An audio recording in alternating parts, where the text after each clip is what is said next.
నమస్తే, welcome to college TV. ప్రస్తుతం మనం సోమాజిగూడ ప్రెస్ క్లబ్లో ఉన్నాం. ఈరోజు ఇక్కడ పార్టీలకు అతీతంగా అన్ని పార్టీల నాయకులు కావచ్చు, అలాగే అన్ని పార్టీ విద్యార్థి సంఘాలు ఇక్కడ సమావేశం జరిగాయి. అందులోకి కొంతమంది ముఖ్య అతిథులు కావచ్చు, నాయకులు కావచ్చు రావడం జరిగింది. ప్రస్తుతం మనతో పాటు సాంబశివ గౌడ్ గారు ఉన్నారు. ఒకసారి ఆయనతో మాట్లాడదాం. అన్న నమస్తే. నమస్తే అన్న, ఈరోజు ముఖ్యంగా చర్చించిన అంశాలు ఏంది? నిరుద్యోగులు గత కొన్ని రోజుల నుండి, గతంలో తెలంగాణ మన కేసీఆర్ తోటి కొట్లాడారు, ఇప్పుడు రేవంత్ రెడ్డితో అదే పరిస్థితి ఉంది. వాళ్ళకి ఎట్లాంటి భరోసా కల్పిస్తారన్న అసలు మీరు? నిజానికి తెలంగాణ అనేదే నీళ్లు నిధులు నియామకాల కోసం జరిగిన ఉద్యమం. అలాంటి ఉద్యమాన్ని ఉస్మానియా జేఏసీగా మేము 2009లో మా ఉద్యోగాలు మాకు కావాలని చెప్పి చాలా పెద్ద ఎత్తున కూడా పోరాటం చేసినాం. సాధించుకున్న తెలంగాణలో దాదాపుగా 10 సంవత్సరాలు గడిచిపోయినప్పటికీ కనీసం వాళ్ళు 1,00,000 ఉద్యోగాలు అని చెప్పారు గత ప్రభుత్వం. కనీసం ఒక 25-30 వేల ఉద్యోగాలు కూడా నింపలేని పరిస్థితి. అంటే వీళ్ళు జిల్లాల మీద జిల్లాలు పెంచుకుంటూ పోయినారు. దాదాపుగా 33 జిల్లాలు పెంచారు. కానీ 33 జిల్లాలకు ఒక రెవెన్యూ యంత్రాంగం కావాలి, పోలీసు యంత్రాంగం కావాలి. వీళ్ళని ఎక్కడి నుంచి మీరు భర్తీ చేసిరు? ఒక జిల్లా స్థాయిలో ఉన్నత అధికారులుగా ఉండాల్సిన చాలామంది నిరుద్యోగులు ఇలా రోడ్ల ఎమ్మటి పిహెచ్డీలు, డాక్టరేట్లు తీసుకొని చాలా దౌర్భాగ్యమైన పెళ్లిళ్ళు కాకోకుండా చాలా పేదరికంలో, కటిక పేదరికంలో కూడా మగ్గిపోతున్నారు. అంటే ఇలాంటి తెలంగాణ కోసమా మనం పోరాటం చేసిందని చెప్పి ఇలా నిరుద్యోగుల మనోవేదన్ని ఇలా మేము ప్రత్యక్షంగా కూడా ఇలా సోమాజిగూడ ప్రెస్ క్లబ్లో చూడడం జరిగింది. నిజానికి ఇలా నిరుద్యోగులు అడుగుతున్న డిమాండ్లు ఏమి గుంతమ్మ కోరికలు కావు. వాళ్ళు అడిగే డిమాండ్లు చాలా న్యాయబద్ధమైనవి. మీరు ఏదైతే మేనిఫెస్టోలో పెట్టిరో, మీరు మేనిఫెస్టోలో పెట్టిన అంశాలనే వాళ్ళు అడుగుతున్నారు. మీరు గ్రూప్ 1లో 1:100 ఇస్తామని చెప్పినారు. అదే డిమాండ్ చేస్తున్నారు. మీరు గ్రూప్ 2లో చాలా పెద్ద ఎత్తున పోస్టులు ఇస్తామన్నారు. నిజానికి మీరు 2 లక్షల ఉద్యోగాలు ఇస్తామని చెప్పారు. కానీ వాళ్ళు అడిగింది గొంతమ్మ కోరిక కాదు. గ్రూప్ 2లో 2,000 పోస్టులు పెంచమంటున్నారు. గ్రూప్ 3లో 3,000 పోస్టులు పెంచమంటున్నారు. తగిన దానికి టైం ఏమంటున్నారు, ఒక మెగా డిఎస్సి ఏమని అంటున్నారు. వాళ్ళు అడిగేది పెద్ద గుంతమ్మ కోరికలు కాదు. కానీ ఈ కాంగ్రెస్ ప్రభుత్వం అనేది ఒక ప్రజాప్రభుత్వం అని చెప్పి మొన్న నిరుద్యోగులను ఇవాళ నిజంగా కూడా ఇవాళ సోమాజిగూడ ప్రెస్ క్లబ్లో నిరుద్యోగులను చూస్తే చాలామంది నిరుద్యోగులు మొన్న ఎలక్షన్లలో బస్సు యాత్రలు చేసిరు కాంగ్రెస్ గెలవాలని. వాళ్ళ వెంట తిరిగిరు, ఆ నాయకుల వెంట తిరిగి ఈ కాంగ్రెస్ ప్రభుత్వం వస్తే మా ఉద్యోగాలు మాకు వస్తాయని వాళ్ళ తల్లిదండ్రులను ఒప్పించి గ్రామాల వెంట తిరిగి వాళ్ళందరినీ కూడా పెద్దవాళ్ళని, అక్కడ ఉన్న ఓటర్లందరినీ కూడా ఒప్పించి మెప్పించి ఇలా కాంగ్రెస్కు ఓట్లు పడే విధంగా పోరాటం చేసి ముందుకొచ్చింది నిరుద్యోగులు. ఇవాళ అలాంటి నిరుద్యోగులు రోడ్డున పడే పరిస్థితి వచ్చింది. నిరుద్యోగుల సహకారంతో ప్రభుత్వం ఏర్పడేది, అది ముమ్మాటికి నిజము. వాళ్ళకు మేము ఆల్రెడీ జాబ్ క్యాలెండర్ రిలీజ్ చేసినాము. ఎక్కడ రిలీజ్ చేశారు? ఇప్పుడు జాబ్ క్యాలెండర్ అంటే ఒక నోటిఫికేషన్ ఉంటది, దానికి ఒక లాస్ట్ డేట్ ఉంటది, దానికి ఒక కాల పరిమితి ఉంటది, ఇన్ని పోస్టులు ఇస్తున్నామని ఒక ప్రకటన ఉంటది. అసలు జాబ్ క్యాలెండర్ అంటే అర్థం తెలుసా? మీరు ఎక్కడ ఇచ్చిర్రు? ఆ శ్వేతపత్రం ఒకటి రిలీజ్ చేయండి. మీరు నిజంగా జూన్ 2వ తారీఖు రోజు తెలంగాణ అవతరణ దినోత్సవం రోజు మీరు జాబ్ క్యాలెండర్ ప్రకటిస్తున్నారు. మీరు జాబ్ క్యాలెండర్ మరి అదే పరేడ్ గ్రౌండ్స్ వేదికగా ఎందుకు ప్రకటించలేకపోయారు?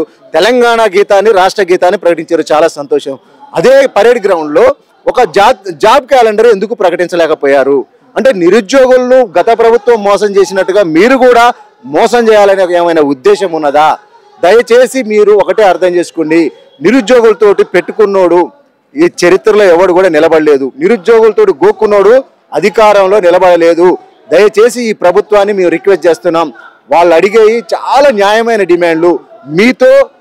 మీరు 1-2 రోజుల్లో నిర్ణయం తీసుకునే నిర్ణయాలు, క్యాబినెట్ సమావేశం పెట్టి తీసుకునే నిర్ణయాలు, అలాంటి నిర్ణయాలను కూడా మీరు ఎందుకు తాత్సారం చేస్తున్నారు? అంటే మీరు ప్రజాప్రభుత్వం అనేది మళ్ళీ దొరల ప్రభుత్వం లాగానే ప్రగతి భవన్లో పోగానే మీకేమన్నా పాత అక్కడ ఉన్న ఏమన్నా మీకు పూనుకున్నాయా? అంటే మీరు కూడా ఆ ధోరణిలో పోతున్నారా అనేది కొంత కనబడుతుంది. దయచేసి రేవంత్ రెడ్డి గారికి మేము గతంలో ఆయనతో కలిసి ఉద్యమించిన వాళ్ళం.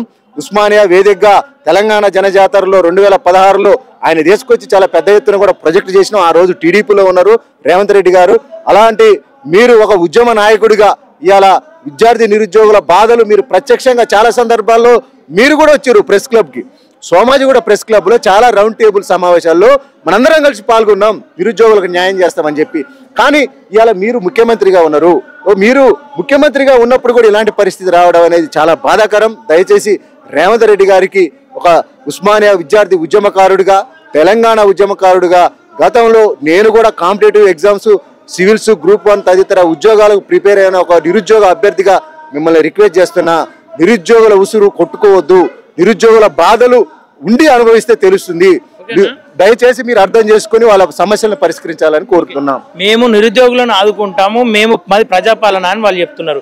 కేవలం ప్రభుత్వం మీద బురద జల్లడానికే కొంతమంది పని కట్టుకొని విద్యార్థుల జీవితాలను నాగం చేసే ప్రయత్నం చేస్తారని చెప్పేసి పార్టీ నుండి అంటారు. ఇప్పుడు బురద జల్లడానికి ఏముంది? ఇప్పుడు 1:100 అనేది మీరు చెప్పిన అంశం. ఇలా బురద జల్లేది ఏముంది? గ్రూప్ 1లో 1:100 అనేది ఎవరో ప్రొవోకేట్ చేస్తేనో ఎవరో ఎంకరేజ్ చేస్తేనో అడిగేది కాదు. అది మీరు ఇచ్చిన దాన్నే వాళ్ళు మీరు ఇచ్చిన మేనిఫెస్టోని ముందు పెట్టి మేము అడుగుతున్నామని చెప్తున్నారు వాళ్ళు. మీరు చెప్పినట్టుగా 2 లక్షల ఉద్యోగాలని అడుగుతున్నారు. మీరు ఇప్పుడు విడతల వారీగా ఇవ్వండి, కాకపోతే ఇప్పుడు ఉన్న నోటిఫికేషన్లో కొన్ని పోస్టులు పెంచమని అడుగుతున్నారు.